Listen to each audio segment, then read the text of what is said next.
Caution. Anglosphere Radio contains psychological warfare. Surrender is advised. You're telling me Americans feel blessed by diversity? Yes, they do. Why is it that they escape from it at every opportunity?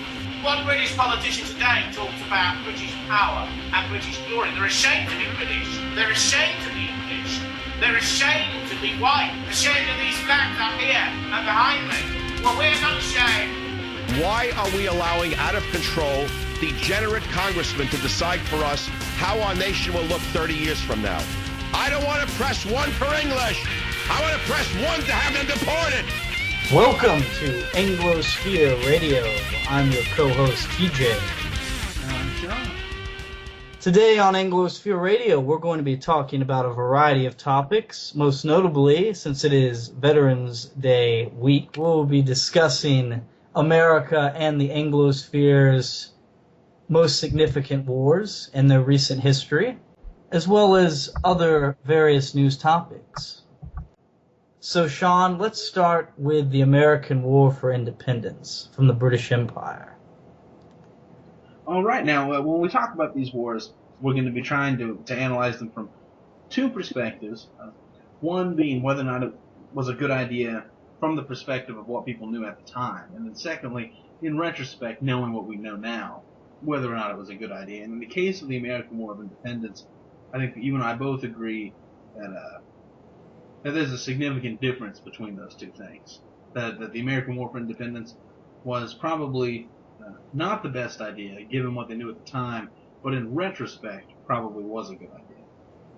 In terms of what some of the founders wanted, they wanted representation in the British Parliament in the Americas, which the British obviously wouldn't do because they would have to grant seats to other parts of the empire as well if they did that, which would dilute the power of the ruling class in Britain, which of course they would not want to do, and they wouldn't grant it to a third-rate power in the Americas to weaken their own. Yes, and it's not as if, for the most part, the people in America, either them or their fathers or grandfathers, chose to go to America from Britain. So it's not as if they couldn't have just stayed where they did in fact have a direct parliamentary representation. Assuming they met the qualifications to vote at the time, which were more stringent, yes. So that was kind of a crazy idea they had that some of them thought they should be entitled to. And they I had guess another one. They had significant local power, even if they didn't have power over Parliament. Parliament delegated a lot of the local governing to the colonial legislators. Yes, which was in fact controlled by the Americans. Yes. And another weird item, of course, is no taxation without representation, which goes into what we talked about in terms of the wanting seats in the Parliament. But these taxes were to pay for the French and Indian War, or what is known in Europe as the 7 Years' War. And those taxes were to be levied to help pay for the British defense of the English colonies in the U.S., which is now the U.S., from the French. Yes, and this whole idea of, well, they should have been able to vote on it. It's not even as if it's not like they would have had so many seats in Parliament they could have, overruled it. They couldn't have changed the fact that they were going to be taxed for, as you say, a war that was fought largely on America's behalf and to the gain of America. Well, yes, at least the part they were going to pay. There was a major war going on in Europe, too, at the time, with Austria and other powers involved in Prussia and Sweden. But in the Americas, from the research I remember seeing, the Americans were paying less of a percentage of the defense of just their area in the Americas than the British were paying in total for the defense of the Americas from the French. So the British were actually paying higher taxes than the Americans. Yes. It's ironic in some ways that the initial rallying cry for America, the country of individual responsibility, was based on an attempt to get other people to pay for things done for you. And, of course, something else that is often brought up within the context of the American Revolution is the Declaration of Independence. The Declaration of Independence had those famous words, all men are created equal and that they all have a right given to them, endowed by their Creator with the right to pursue happiness and to have life and liberty. Which, of course, was a set of very silly things to say, which largely, on the part of Jefferson, had to have just been pandering to a population with propaganda that he didn't even believe. All the evidence available suggests that Jefferson was almost certainly a deist, so that God certainly was not in the business of coming around and granting people rights to things like liberty or the pursuit of happiness, whatever. And I mean, the language is just so vague. What on earth does it mean to have a right to pursue happiness? And a lot of this could be interpreted to create more universalism, which is part of what I would argue is our problem now, universalism and egalitarianism of certain Anglocentric ideas. Yes, all men being created equal is obviously very nutty.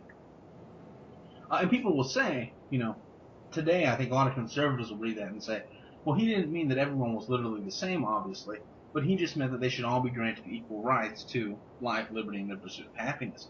But even that is just a bizarre statement. I mean, why? There's no obvious reason why it should be the case that all people are granted literally all the same rights, regardless of their abilities and desires. And at the time, that would have been a very odd idea as well. Most people would have argued that certain kinds of people were more fit for certain kinds of liberty than other people's were. Not that voting and liberty are the same thing, but of course only, even in the U.S., or at the time the colonies, only a certain amount of people were allowed to vote anyways. And actually, even when the U.S. had independence, only male property owners were allowed to vote. Yeah. Jefferson, in general, I think, was essentially a loon.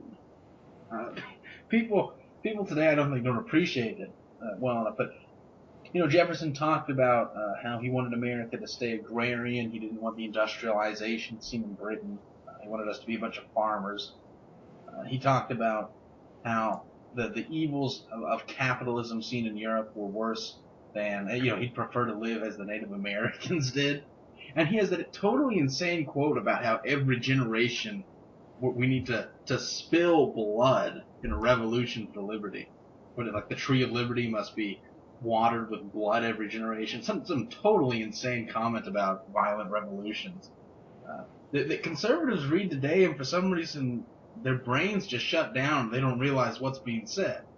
I mean, when you talk about the tree of liberty being watered with blood, you're literally talking about some crazy violent revolutions, the kind that Jefferson was a part of. He was a romantic in that way as well, and he did like the French Revolution, which is quite odd, which most people on the right in the U.S. would not support, and do not support. Those who know about the French Revolution, most of them do not support it. So, yes. Yes, and Jefferson, he was also sort of a crazy, this is moving forward a little bit, but also just very quickly, he was kind of a nutty president, too. Right? I mean, when he was pressured to choose sides between between France and Britain, he chose the dumbest option of all, to embargo both of them. Yes, the two most powerful countries in the world at the time. Yes. And he and others in the American independence movement blamed the king. Or they attacked the king a lot, I guess, because it was... Oh, yes, returning to the Declaration of Independence. Yes.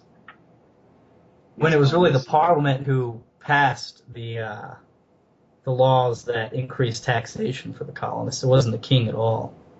So that was kind of a weird straw man argument you hear brought up even today by people when they talk about the War of Independence, which is just has no relevance whatsoever to the taxing laws that were passed.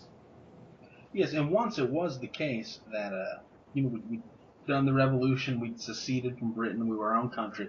Of course, immediately America had its own problems in terms of taxation, and ultimately, which were larger than the British taxes that were levied on the colonies.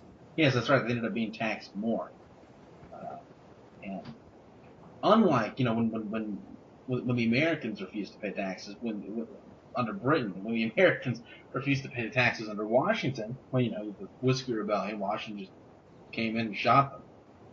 Yes, with an army. Yes. And of course, many of those men were not represented in terms of the Congress at the time because of the restrictions on who could vote. Exactly. Yeah. Which isn't necessarily a bad thing, but it is hypocritical in a sense.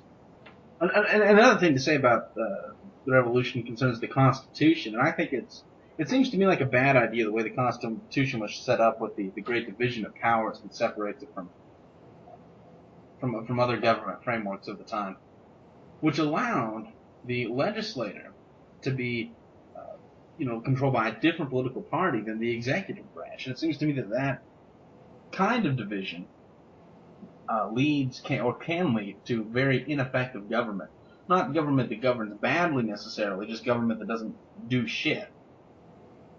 Which is what they even said they kind of wanted. They wanted the different factions to compete with each other. At least Madison said that. So that one faction would not be able to dominate the other if there was like a swell of popular opinion within a few years to elect a party just through passion. And it turned out their laws were not very good. That wise senators could block passing of bad laws. Wise Harry Reid I think really what 300 bills. I think really what it comes down to is, do you favor a system that will slow down legislation but also impede possibly good legislation being passed? Or do you want a system like I guess you could say the British had with their parliamentary system, where the Prime Minister has a lot more power and they can pass their agenda much easier relative to the U.S. system? Just a preference of how you weigh the pros and cons. Yes, well, I mean, it's not just a matter of slowly getting things done. It's also a matter, to an extent, of things just not getting done, period. Right? Like in the last couple decades, you've had very consistently the Congress and the presidency in the U.S. being controlled by opposing parties. And that often has just ended in, nothing getting done. I mean, just to use an easy example, the U.S. Congress recently went for years without passing a budget. And the reason for that is that there was so much division. About what the budget should be. Yes, and then whereas if you... Now, Sean, what do you think about the American War of Independence in terms of, not from their perspective and their arguments as we were discussing before, but in terms of its outcome later on, and even up to the present day? Do you think it was worth it? Well, I'm inclined to think so, yeah, because of the fact that Britain didn't want one of its colonies to be, an economic powerhouse in the way that America ended up being. Certainly not an industrial one. I think that it probably sped up our process of industrialization, which was probably a good thing. Yes.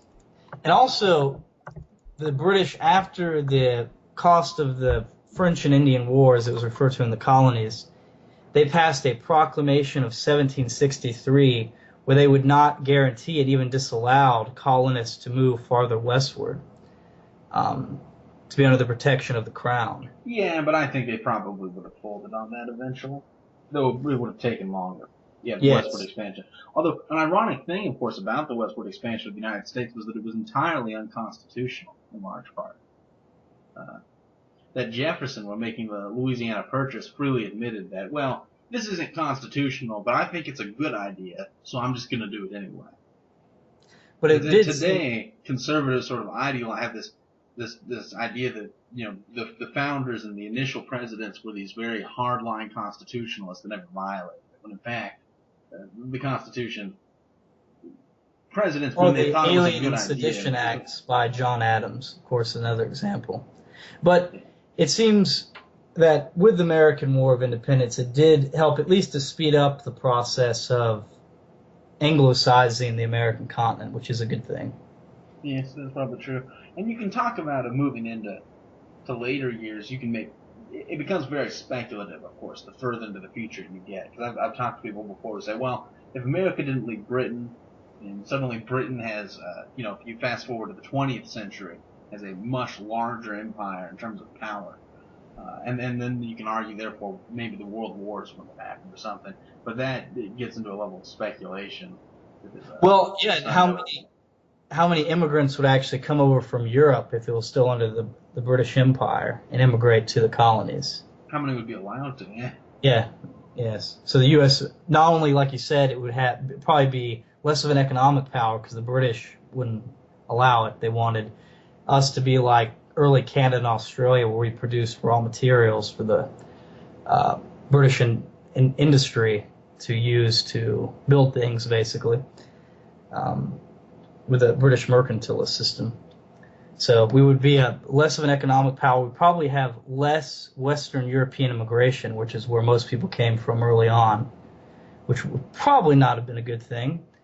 And it would have been a slower Angloization of the American continent. So in hindsight, it seems like the American War of Independence was a good thing. Yes, for the Anglosphere and for the United States especially. Yes. So, as I say, at the time, the arguments made were fairly poor. And also, it's underappreciated the extent to which it was mainly... Like, today, for some reason, the American Revolution is characterized as some populist movement, when in reality it was basically an altercation between the American aristocracy and the British aristocracy for power over the populace. Well, and as in the case of a lot of revolutions and movements, it wasn't a majority of people that even cared or got involved. Or I should say they didn't care, but they got involved or supported one side. Yeah, they didn't care enough to die for one side. Yes. Supposedly the old sage goes that about a third supported the independence movement, a third were indifferent, and a third were loyalist to the Although, empire. let's be honest, that was a few hundred years before Gallup and Pew were doing their polls. Exactly, Probably a bunch yes. of bullcrap. No one has any idea how popular these wars were. Yes. Okay, so I think that about does it for the American War for Independence. World War I is the next war that we wanted to talk about. Yes. You hear a decent amount of people on the alternative right kind of make the argument that, it wasn't really Germany's fault. That was the Triple Entente propaganda later on, or the Allies, I guess is what they were referred to as later when the United States got involved. But Yes, a key to understanding the First World War, I think that from the Anglo perspective anyway, that's often overlooked, is this issue of the balance of power in Europe. And this doctrine that followed, especially the Napoleonic Wars. yes, and that Britain wanted to maintain a balance of power within the European continent, so not one power dominated continental Europe. Yes, and not just Britain, but several other nations had similar wishes, especially France being the other one that very much wanted to make it so that never again could a country rise to have so much power that it could pose a serious threat of just outright invading continental Europe. After the Napoleonic Wars, because France was the main... Oh, yes, obviously they were not. But the way the British were concerned about it is if a power became too strong in continental Europe, they could build up a navy and become more economically prosperous while repressing other nations in continental Europe, and possibly threaten the British Isles with a naval blockade, which the British relied very heavily on trade, especially to the home island, for wealth and security, which could be threatened if a power became too dominant in continental Europe, which is why they supported the balance of power. And France's motive was obvious. They were in continental Europe. Yes, they were in continental Europe. But yeah, it's important to understand it against that backdrop. A lot of the aggression, and to an extent, all of the aggression, really, with early Germany, whether you're looking at the First or the Second World War, or even the Franco-Prussian War, all have to do with Germany's relationship to the balance of power in Europe. Now, I think you and I agree, essentially, that obviously that blame can be put on a lot of different parties, but that the person who's most to blame for the First World War, Or the country that's most to blame. well, the country, would be Germany, the person would be the Kaiser, Wilhelm II. Yes, and it actually was the Anglosphere countries were the last ones to the last major countries to officially get involved in the war. Especially the U.S. Yes, especially the U.S. You had Austria attack Serbia, which was guaranteed by Germany that Germany would protect Austria in its invasion of Serbia if Russia got involved. And Russia at that time was viewed as the protector of the Slavic peoples, and that's why Austria wanted Germany's guarantee that they would help them if Russia attacked Austria, which it was dubious if Austria could beat Russia on its own at that time. So you have Germany knowing that Russia could get involved and encouraging or sanctioning Austria to go ahead and invade Serbia, knowing that Russia would get involved. So in that sense, I think they are very largely to blame for the war starting its outbreak. Yes, and Germany, they also, the Kaiser had built up a sizable navy, reportedly partly for the purpose of agitating, especially Britain, into viewing it as a threat to the balance of power. And Germany had a motive. They seemed to want, to an extent, at least a war with Eastern Europe in order to expand. Yes, and have living space. Yeah, so-called living space. And they wanted to attack Russia while they were industrializing, because they didn't want to wait for Russia to become more of an industrial power and maybe have to fight them later on. So a lot of people in Germany in the leadership were agitating for the war to be done rather sooner than later. So after Austria got involved in the war and Russia, and then Germany, then France guaranteed, because it had an alliance with Russia, that it would help Russia in its war with Germany. And then you had the Ottoman Empire get involved as well, and Britain later on. And of course the U.S. was the last of the major powers to get involved. So I don't see how people can blame the British for the First World War. It seems pretty bizarre to me. Yes. Now, in terms of the consequences, which are largely what's going to have to determine whether or not it was a good idea, so to speak, for the Anglo countries to get involved. Probably, I'd say by far the most disastrous consequence of the First World War has to be Lenin gaining control of the Bolsheviks and the establishment of the Soviet Union. Yes, which Germany is the one that released Lenin. Right, they released him, put him on a train, sent him back to Russia, specifically for the purpose of causing, Russia to just crumble from the inside. Which, I mean, was a strategy that worked, but it also created, arguably the worst government in the history of the world, being the Soviet Union. At least one of them. Yes. I mean, the First World War, of course, also killed a tremendous number of Europeans. From that perspective, it has to be considered a bad thing. Also had a large economic cost. Yes. Well. Yes. Now, following the First World War, Germany was significantly screwed over, very famously in the Treaty of Versailles, which created very hostile conditions in Germany, which you could argue contributed to the rise of Hitler, though certainly was not sufficient for the rise of Hitler. And there was that theory about being stabbed in the back, where the German high command was stabbed in the back by the government into surrendering to the Allied powers in World War I against Germany. The myth that, the Germans could have kept fighting on and they would have won. However, if you look at it, though, the British naval blockade in the later parts of the war we're talking about was already leading to a lot of German citizens starving, which was not good. The Ottoman Empire had already surrendered, so they were out of the war. And then Germany's closest and the next most powerful member of the Central Powers, the Austro-Hungarian Empire, had surrendered as well. So it was just Germany by itself versus France, the British, and the U.S., plus other minor countries. So there was no way they'd be able to sustain that. especially with the British naval blockade. Yes, now an interesting consequence of the First World War, which is not that often talked about, is the fact that it is during the First World War that Britain began encouraging Jewish migration into Palestine. And it was when they initially agreed to eventually carve out a Jewish state in Palestine, which of course was ultimately realized following the Second World War. And obviously that's had, I mean, depending on your view of the Israeli-Palestinian conflict, whether or not you side with Israel or the terrorists, it could have good or bad consequences. Yes, that was the land that the British and French,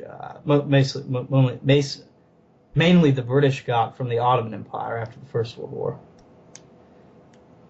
which they kind of lied to some Arab revolters and said they would give them independence, but instead they occupied the land.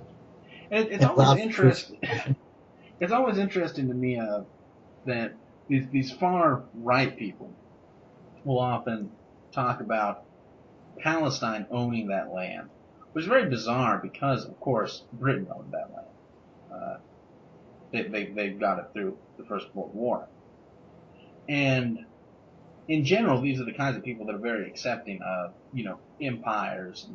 No one would deny that the U.S. owned the Philippines or something like that. But for some reason, when it comes to Palestine, there's this myth perpetuated that somehow the Palestinians owned the land. Well, it's for a short period of time, though the land was not heavily occupied, if I remember correctly, by almost anyone.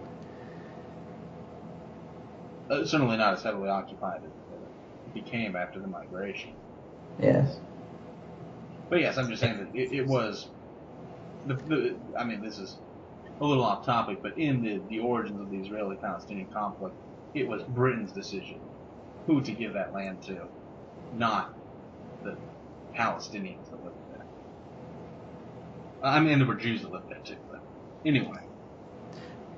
But I think, knowing what we know now about the First World War, in hindsight, it was not a good idea for the Anglosphere to get involved, even later on. I think probably France would have sued for peace quicker, and Germany wouldn't have released Lenin in 1917, and we probably wouldn't have had the Soviet Union. There probably would have been a Russian Revolution. Yes. But it probably would have taken a different character. And it would have It's been hard bullshit. to say who would have ended up ruling, but, I mean, they couldn't have been much worse than Lenin. I mean, if you picked a random Russian from the population, they probably would have been far better than Lenin. So. Yes. And it would have saved more lives. And there wouldn't have been a Treaty of Versailles, which means there probably wouldn't have been a Nazi movement in Germany, which would have... Oh, yes, you can spend a very long... Yes. And the Second World War wouldn't have happened, and then anti-white sentiment would have happened, and then the Immigration Act of 1965 wouldn't have happened, and then Barack Obama wouldn't have been elected, and then Obamacare wouldn't have happened. Yeah, I guess you want to run it through like that. England's entering the First World War is what caused Obamacare. Indeed. No. But I think it would have been a good idea for them not to get involved in the U.S., though I definitely don't think you can blame them mostly for World War I starting. Yes, especially given the reality of the Napoleonic Wars and then the German behind-the-scenes agitation of the Franco-Prussian War. The concern about the balance of powers was a perfectly reasonable concern for Britain to have. Yes. I guess that leads us straight into World War II. So yes, I guess at the time it's kind of a mixed perspective as to whether they should have got involved, but in hindsight, it was definitely not worth it. Yes. Now, in the case of World War II, I think we agree that at the time it was obviously legitimate for the Anglo countries to enter World War II. Though in the long run, again, it was in hindsight perhaps a mistake, due to some things that they couldn't have known then. So in the case of World War II, I mean, of course, the basic story leading up to World War II is that Hitler gets elected. He ends up taking power in Germany. They begin a very large military buildup. This frightens some of the European powers. They voluntarily annex Austria. Then they invade part of Czechoslovakia called the Sudetenland, which is where a lot of occupied, Germans live. right, almost entirely by German people. Then they had an agreement at Munich in which Hitler promised, he's not going to invade the rest of Czechoslovakia. This was just about getting back the rest of the Germans. And he wasn't going to make any more territorial demands either. Right, and then as soon as he left, he invaded the rest of Czechoslovakia. Or soon after, not right after, but yes, so a few months later, he invaded the rest of Czechoslovakia, established a puppet state in Slovakia and occupied the Bohemian area. Right, and then at this point, Britain and France both gave war guarantees to Poland. They said, look, if you go any further, if you go into Poland, we're going to declare war on you. Don't go into Poland. And then he went. It's important to point out, too, that those areas, Slovakia and the rest of the rest of what is now the Czech Republic, were not dominated by Germans. So the argument that he was just taking territory to unite Germans under one state falls apart there. Yes, and some people argue that he had to invade Poland. I mean, it's weird how this has occurred, but some people on the far right say he had to invade Poland because of certain terrorist attacks coming from Poland. Now, in the first place, this doesn't make any sense. I mean, if there were terrorists in Mexico, the U.S. would not respond by taking out the government of Mexico, right? But then, secondly, I mean, it's well known now that those were false flag attacks. Those were attacks. Well, there's documented evidence that I've seen of this. Any really primary sourcing of these attacks at all? They're just said in William Luther Pierce videos or. No, just on internet it's reported pages. that Germany orchestrated false attacks to blame on Polish terrorists. Yes, but even the numbers that are claimed are not sourced very well. Of those Germans that were supposedly attacked by the Polish government, or by Polish terrorists, should I say. Now, when looking at this, it's important again so the question is, why did Anglo countries care about Britain or about Germany invading somewhere like Poland? And the answer again has to do with the balance of power. Germany at this point is, everyone's very worried about them in this respect because you have, again, the Franco-Prussian War and you have World War I that's already occurred. And World War I was, obviously a major travesty and everything. And they tried to avoid a second World War. Chamberlain massively didn't want a second World War. And so therefore let Hitler invade the Sudetenland, didn't go to war when he took the rest of Czechoslovakia. They didn't respond Britain didn't when they got intelligence in the mid-30s that Hitler was illegally building up the German military because that was banned after the Treaty of Versailles. They massively did not want a second. Yeah, the Treaty of Versailles had no teeth to it by about 1936, 1938. So the Treaty of Versailles cannot be used as a argument as to why Hitler. Yes, and it's important to note today we can look back and it's pretty clear that Hitler did not want war with France or with Britain. That he was interested in expanding east, that he wanted to probably take out the Soviet Union, both because he hated communists and because he hated Slavs. But that he did not really want a war. And he wanted living space for the Germans eastward as well. But at the time, there was no way for Britain to know that. Right?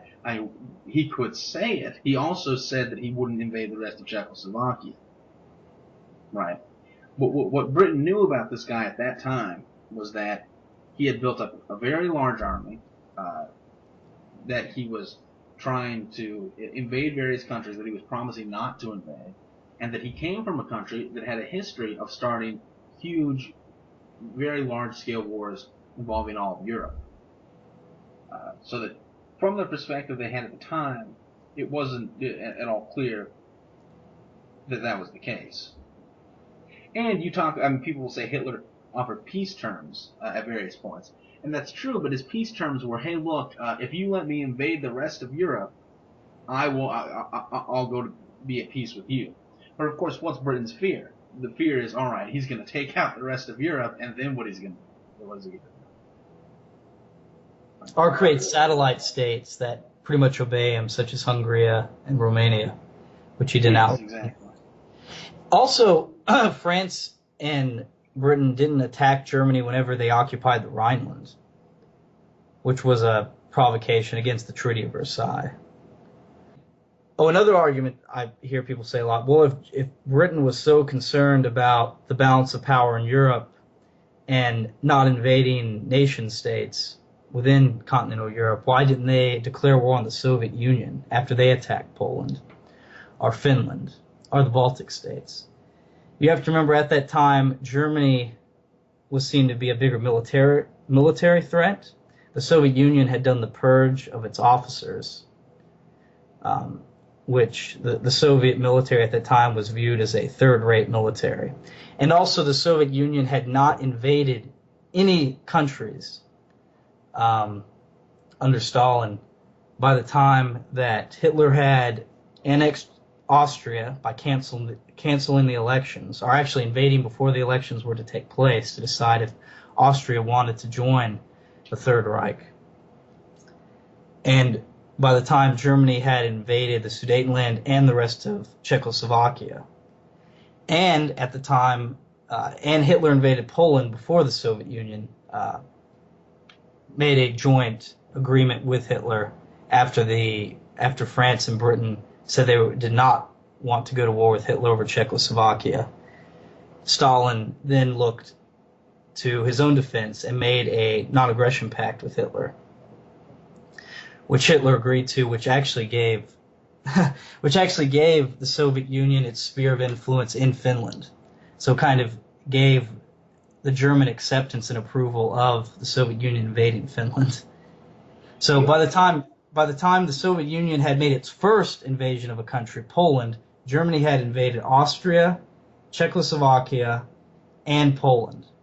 And so, of course, the British and French, dealing with Germany, could not then declare war on the Soviet Union, which had a non-aggression pact with Hitler at the time.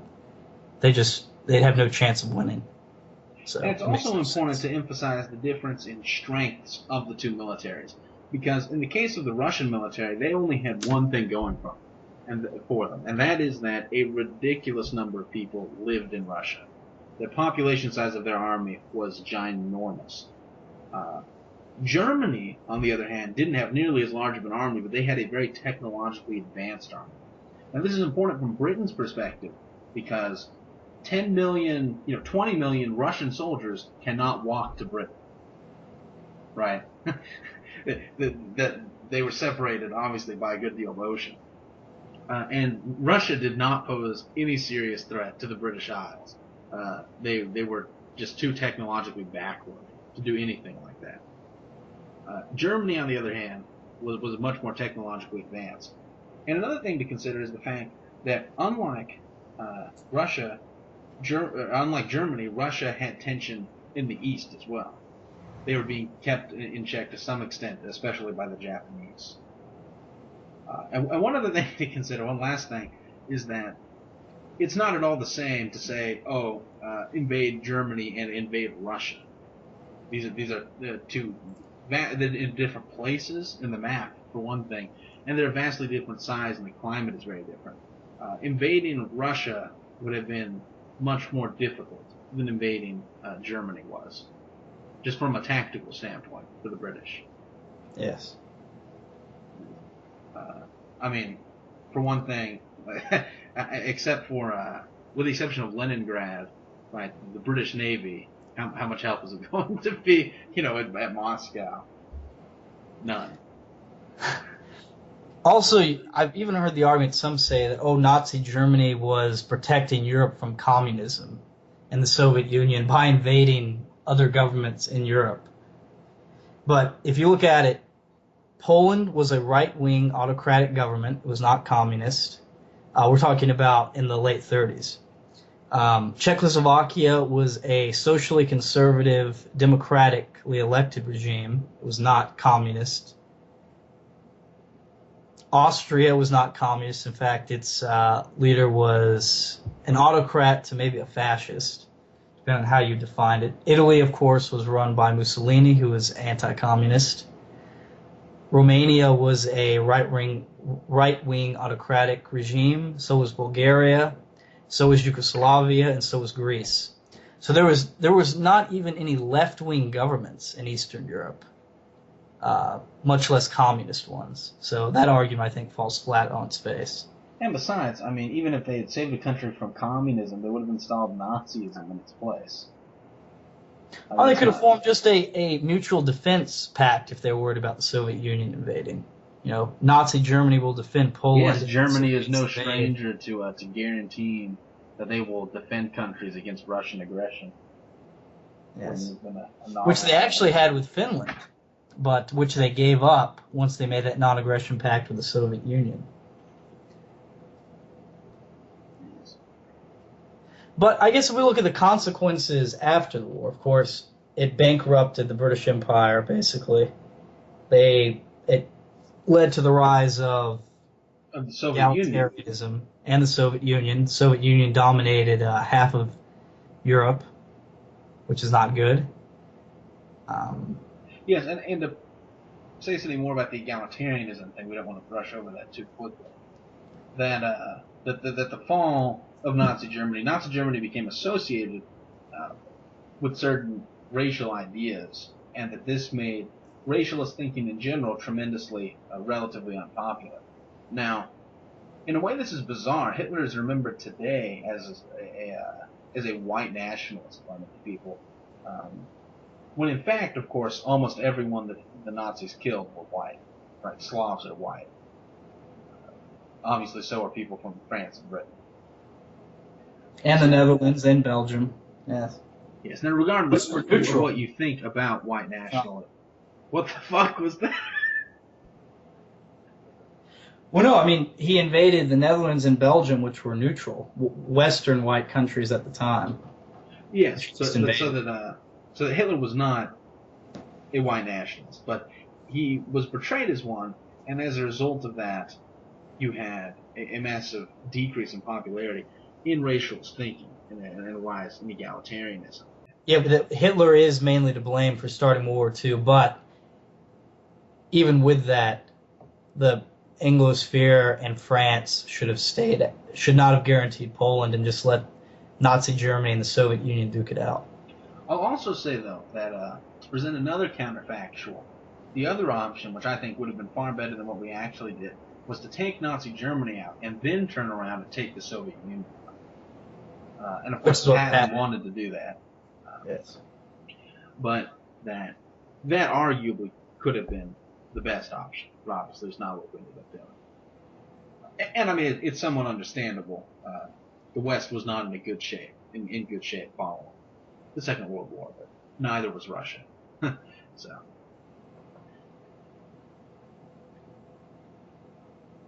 And I think that the last war we wanted to talk about was the war in Vietnam. The great fight against communism. And so it is said. Perhaps the hottest moment of the Cold War. Yes. In context of what happened in Vietnam, Indochina, which is where Vietnam, Laos, and Cambodia, who actually were bombed heavily as well by the Americans later on in the war, are located, were a French colony. And the Japanese took that area from France during World War II, but after World War II was over, France received that colony back. Now, the Japanese helped spread some already nationalist sentiment in those areas. So, of course, they rebelled against the French. And there was a man named Ho Chi Minh who was a nationalist as well as a communist who wanted independence from the French Empire. Now, of course, this worried the U.S. and the domino theory of the time that if Vietnam fell to communism, so would maybe Thailand and other areas in Southeast Asia that would threaten the United States. In terms of my view is that Vietnam was a bad idea at the time, and was obviously a bad idea in retrospect. I mean, in the first place, if it is the case that Vietnam is the centerpiece of this domino line, and if it falls, then all of these other countries are going to fall, then we should have rained down a lot harder on Vietnam. We should have sent fewer troops and more bombs in. and bigger bombs, and just accepted higher numbers of civilian casualties. Either that or just not done, because clearly the sort of half-assed war that we fought was not productive. And it led to a lot of deaths in Southeast Asia as well. And actually, there was more Especially bombings in South Vietnam than there was in North Vietnam. Now, also, though, I mean, this is an example of some pretty bad nation building, because it's important to understand the Vietnamese people, especially in northern Vietnam, were almost all communists, and they loved Ho Chi Minh. And so for this reason, it's just like when George Bush or Barack Obama tries to instill democracy in an Arab country full of Muslims that want a theocracy. Right? It's very hard to instill political institutions in countries that the populace doesn't want them. Well, the U.S. even somewhat knew that at the time because they canceled the elections that were to be held due to the Geneva Accord. And it was estimated that about 80% of all of Vietnam, south and north, in total would vote for Ho Chi Minh, that he'd get about 80% of the vote. So they actually canceled elections. Now, another thing important to recognize about the Vietnam War, which is not emphasized so much anymore, is the fact that the North, at several points, wanted to sue for peace with the South and allow them to exist as separate nations. And the U.S. was against this happening. That's not emphasized much anymore, but that it was very much the American belligerence against any small area becoming communist, even when everyone there was communist, that ensured, the ultimate fall of South Vietnam.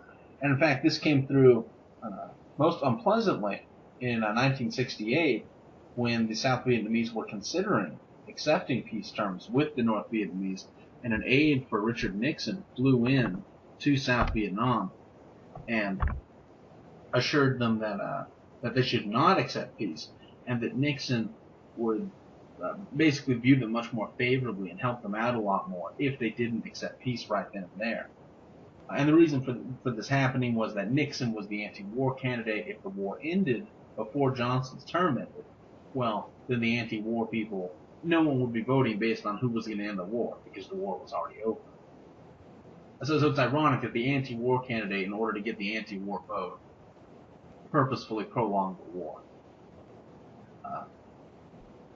But it was, in many respects, an unnecessary war. And of course, we lost it. The Gulf of Tonkin, which supposedly initiated the engagement on a large scale, turns out to have been a complete lie as well. Yes, that's right, that the U.S. faked attacks against it in order to get into the Vietnam War. Yes. And it's interesting. I mean, that's one of those things that's just creepy, right? Because you hear about that, and it's a false flag attack used to get us into a huge war that the U.S. government did in modern times. And it kind of makes you paranoid a little bit, right? Because the government clearly then is capable of doing some pretty monstrously dishonest things. Although obviously that doesn't mean that you need to go into some conspiracy retard mode and pretend that you know what all those things are, based on whatever sounds plausible to you.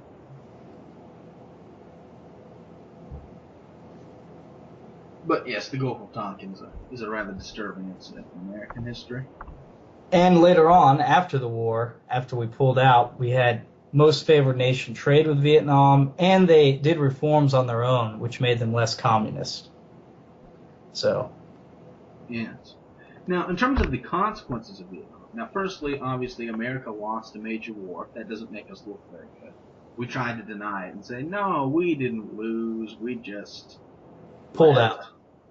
Yes, which is bizarre. I mean, right, normally running away is considering losing, but... and then, I mean, another consequence was Richard Nixon got elected, which was a horrible event. Nixon, I don't care very much about Watergate, but he was just a bad president, right? You look at his retarded price controls. You can look at the fact that under Nixon, possibly even more than Johnson, you had the expansion of the affirmative action state in the United States. And things like racial quotas and stuff like this were largely a product of the Nixon Was government. forced busing under Nixon as well, I think. I think so. Yes. And you also have, under the Nixon government, the establishment of various stupid liberal programs like the EPA. So Nixon was look at the things we're talking about. Affirmative action, price controls, stupid environmental legislation. Nixon was, and why was he elected to end a war? I mean, Nixon was basically a liberal. For some reason, like the far right, in order to be edgy and badass, pretend to love Nixon just because everyone hates him. But Nixon was basically a liberal. He was a horrible president. And if Vietnam hadn't been going on, then possibly we would have had someone else. Anyone the Republicans ran probably would have beat Humphrey. He was a shit candidate. He was a leftist in many ways. So on the American War of Independence, it was a bad idea at the time with the information and the arguments that were made then.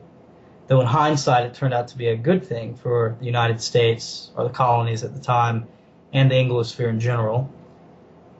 World War I, at the time, made sense to get involved, though in hindsight, it was a bad idea to get involved. Same with World War II. The same with World War II. And in the case of Vietnam, it was just a bad idea all the way through. Yes. There was no point at which that made sense. Yes. World War I may be a mix at the beginning in terms of whether the arguments made the Anglosphere should have gotten involved or not. But definitely afterwards, in hindsight, it was not a good idea.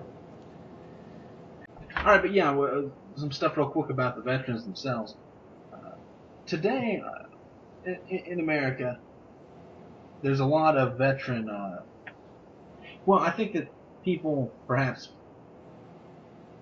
put veterans on too high a pedestal, and some of the things people say about veterans are very silly. Right. So one thing you hear a lot about veterans is that they fought and died fighting for our freedom. Right.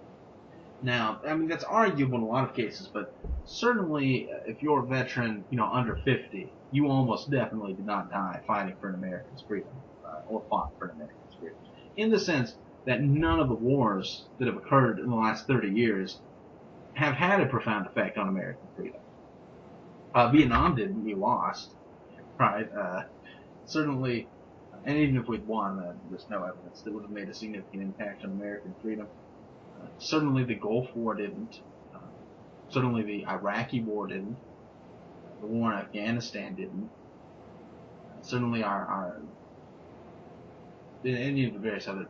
The guys stationed today in Japan and Germany, right, are not doing anything to significantly increase American freedom. And some people say, well, they're not actually increasing our freedom, but that's why they're there. And in the first place, this is just something people say. Lots of people join the military for money, which is a fine reason to do something, but that's the fact. And then secondly, even if they're intending to do it, if that's not their actual effect, right, like if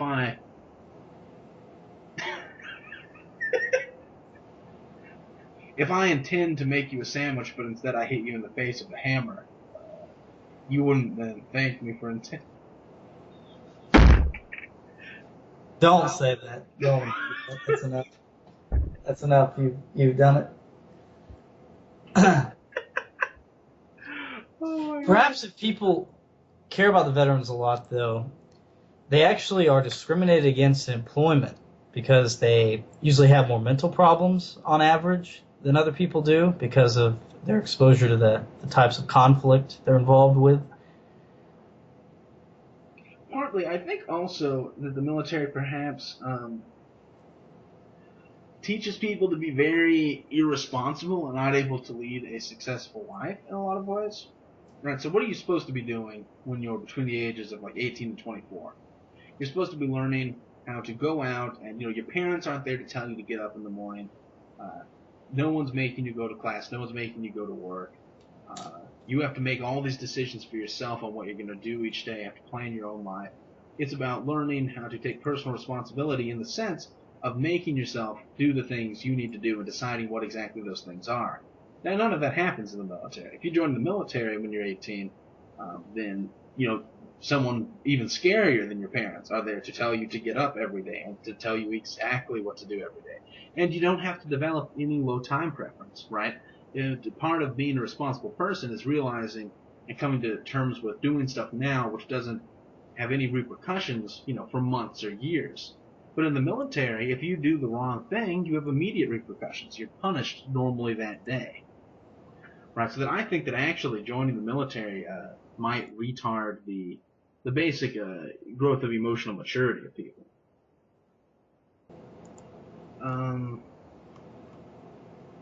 Yeah, and the only other thing I wanted to say very quickly about veterans was just that it's weird that people today don't view it as a moral decision to agree to kill someone if the government tells you to do something. Right? Like, But they're supposed to take a loyalty oath to the Constitution, which would indicate right. they And that's, not take orders from an executive that makes unconstitutional orders. Though in practice, you can argue that doesn't happen. Right, it certainly doesn't. I mean, in the first place, most people that are in the Army probably have never even read the Constitution. And in the second place, if they have, they clearly don't care, right? I mean, how many wars have we gone into just in the last 100 years that weren't even declared by Congress? Right? Obviously, the Army, I mean, that's a joke. What they do is they do what the president tells them to. And to me, it seems like that should be a very important, difficult moral decision to make, whether or not you're agreeing. I mean, in this case, if you sign up for the military today, what you're agreeing to is saying, yeah, I'll kill who Barack Obama says. And that's not how it's framed in society, though, so you can't really blame people for not thinking of it in those terms. People are very much determined by their background and all that. But it's weird that it's not framed that way at all. And it's not framed in terms of, do you agree with the war, right? Lots of people join the military that don't agree with Obama's military interventions. And it's not because you have to. We have a volunteer army. I mean, it's a peculiar situation historically. Historically, what would happen is you'd be made to join the army, or they'd convince you that you needed to, right? Typically, it'd be a little of both, in that you'd be forced to if you were like a serf or something, and the local aristocracy would force the people to, and the local aristocracy themselves would be convinced of the war by someone else. But it's peculiar today that we have people volunteering for an army to go kill these people that they don't even necessarily agree should die. And they don't view that as a moral decision, and they don't even agree with the wars that they're in. And yet they volunteer to fight in them because, I guess, again, it's this idea that they're fighting for abstract ideals and for America somehow, regardless of the consequences that the wars actually have to America. But anyway, I think that's all we wanted to say about veterans. And the other story I believe we have is that there's a black superintendent that is making it where in order for black students to be suspended within her county, they have to get approval from her to be able to institute the suspension. Yes, whereas they can suspend any other student without having to go to her. Yes, this came after she reviewed some literature which suggested that in her school district, blacks were sent home from school at a rate of something like 10 times the rate that whites were. And so she said, oh my gosh, there's unequal consequences here, therefore the system must be unfair. And the way to make the system fair is to give blacks preferential treatment over whites. Typical, leftist thinking. I mean, the woman, by the way, is like a fat black woman, superintendent. Just another example of pro-black, anti-white discrimination in the school system. But yes, it reminds me of how in the college admissions these days, black students are let into the same colleges at much lower SAT scores than the whites are. But yes, just another example, a growing and disturbing trend. Well, I hope you've enjoyed the show today, ladies and gentlemen, and long live the Anglosphere. We'll see you next week.